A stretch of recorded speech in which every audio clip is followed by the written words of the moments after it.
Also, if the UN is really so deeply concerned with all this climate change and all these human rights, well, they should probably relocate closer to some of the source of their problems. Again, the People's Republic of China would be a great choice.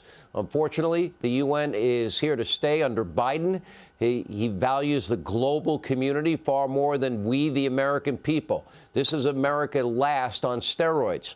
Tomorrow he'll speak to the UN for the third time as president, but he has never managed to visit East Palestine, Ohio. He just can't seem to find the time. Here with reaction, Fox News contributor Charlie Hurt, along with host Tomi Lahren, Fearless, and that, of course, on Outkick.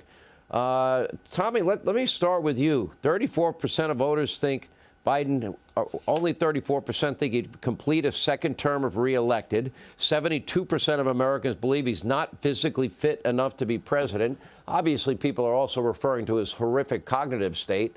Now it's obvious James Carville even pushing harder than last week. And last week it was Joe Scarborough, Axelrod, Carville, Van Jones, David Ignatius, Maureen Dowd. I mean, how many more liberals have to abandon this guy? So, Sean, I've been saying it for months. I don't think that Joe Biden is going to be the Democrat nominee in 2024. That's why we spend so much time talking about his age and his cognitive ability, which is important to discuss, of course. But we need to be doing what you just did and laying out the failures of the Biden administration, because I think we all know that it's not just Joe doing that. There's somebody pulling the strings, and those strings are going to be pulled whoever the Democrat nominee is. So we have to focus on the policies. We have to focus on what they're doing to our country, what they're doing to our border security, our national security, our economy, our children in schools. We have to focus on that, because we can get rid of Biden. We can plug and play Kamala Harris, Michelle Obama, or Gavin Newsom, but they're all going to implement those same policies, maybe worse. So let's talk about Joe not being able to complete a sentence, but let's also talk about the Democrat policies that are absolutely destroying this nation. Republicans got to focus on that. Otherwise, the next nominee that the Democrats come up with, they could beat our nominee. That's scary. Okay. So, Charlie, I've been saying that dominoes are starting to fall. Maureen Dowd, maybe she was the canary in the coal mine with her article in the New York Times. Last week, David Ignatius, but also Van Jones, Axelrod, James Carville. James Carville comes out even harder this weekend against Joe Biden. Then you add Joey Scarborough, Liberal Joe, to the mix. Okay, there's another one. Then you look at Nancy Pelosi's comments, not exactly the most supportive of either Biden, and very, very, very tepid, support of Kamala Harris. Well, I mean, Vice President doesn't do very much, and, well, Joe likes her, so I guess she's the right choice for that reason. Man, what a ringing endorsement that was. Talk about damning with faint praise. That was probably the greatest clip of the year, and a real snapshot of where we are. And of course, Tommy's exactly right. We do need to focus on the policy situation, because these policies that Joe Biden has embraced are going to destroy the country. We have an invasion at the border, obviously.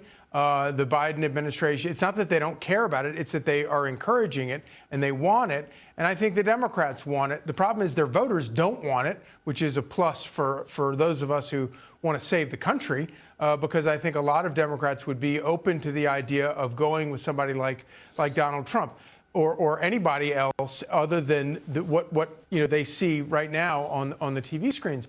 The real problem for Democrats right now, though, is the window is starting to close for them in terms of getting rid of Joe Biden and replacing him with somebody else.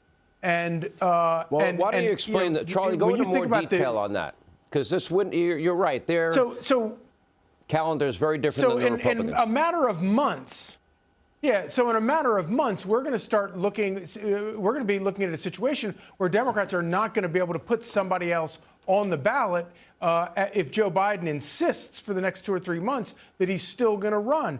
And it's going to become an absolute catastrophe for them if they then try to decide something after the fact. And of course, the power of the incumbency, especially on the Democratic side, because of their superdelegates, is almost insurmountable. And we've seen it with RFK Jr., we've seen it with other Democrats who would like to take Joe Biden out. It's going to be a real problem for them, and it winds up being a problem for the whole party, because if they wind up with a gut shot nominee who can't make it, then it's lights out for them, which is probably good for the country. Yeah. Tommy, look at this. How is it that Iran is getting $6 billion from Biden and the Biden administration is pressuring other countries to release sanctioned funds, like Iraq, for example? So they're getting more money. They're the #1 state sponsor of terror. We just heard in the last 2 weeks they're getting closer and closer to having not one, but as many as 10 nuclear weapons. Why would you ever facilitate that? Listen, I want every American home. I do. But, $6 billion and then however many more billions that he's pushing and pressuring other countries to give Iran. No, that's a bad deal by any measure.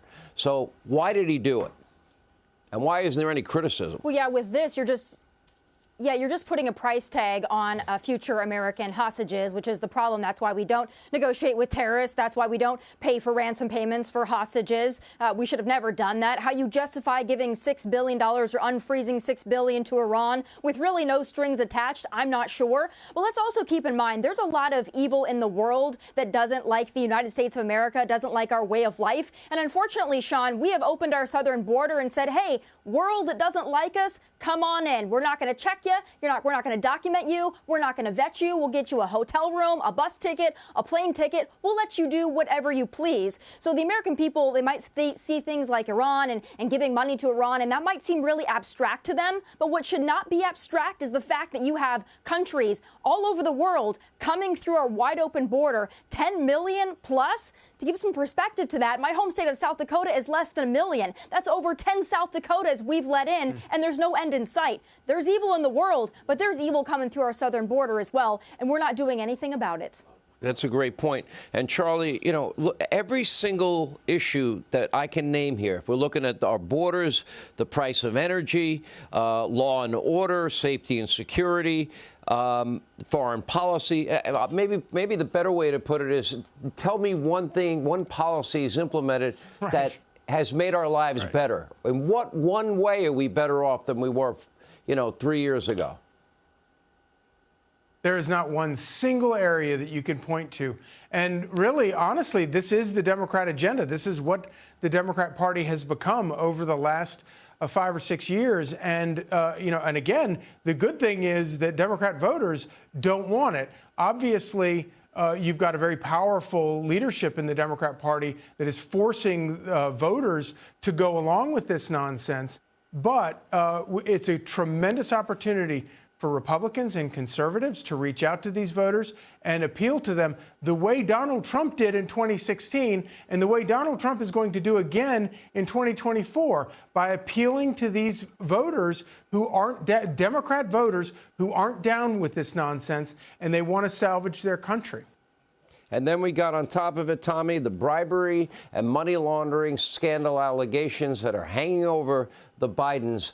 And we'll get into more detail in the next segment. However, this, for all these idiots on television, there's no evidence at all whatsoever. How do you ignore the plethora of evidence? I've gone over it so many times, I won't repeat myself here. Yeah, that's only going to work to a point, though, and I think the Democrats understand that, and that's why you're seeing a shift here, and that's why you're seeing a lot of high-profile Democrats and Democrat pundits, even pundits who pretend they aren't Democrats, starting to turn on the Biden family. Make no mistake, Sean, they have played this game for a while, but they know that the clock is running, and they know that Biden cannot be their guy, so I wouldn't be surprised if you see more media pundits talking more about the Biden family crime scandals. They don't want this guy. They got to figure out how to get rid of him, so I think the pressure is going to be on. The heat's going to be turned up, so just sit back and watch. All right, so, Charlie, Tommy's very clear. She's been saying for a while she doesn't think Biden's going to be the nominee. I think you've vacillated a little. Where do you stand now today? I keep vacillating. Every week I come up with a different answer to this. That's okay. I do think it's a very difficult thing to replace a sitting president. Especially with the Democrat Party, the way they have a stranglehold on their power. But, who knows anymore? I mean, Joe Biden, I'm surprised every time Joe Biden makes it to the end of a sentence. Yeah, I think you're both right. Anyway, appreciate it. Charlie, thank you. Tommy, good to see you. Thank you. Hey, Sean Hannity here. Hey, click here to subscribe to Fox News YouTube page and catch our hottest interviews and most compelling analysis. You will not get it anywhere else.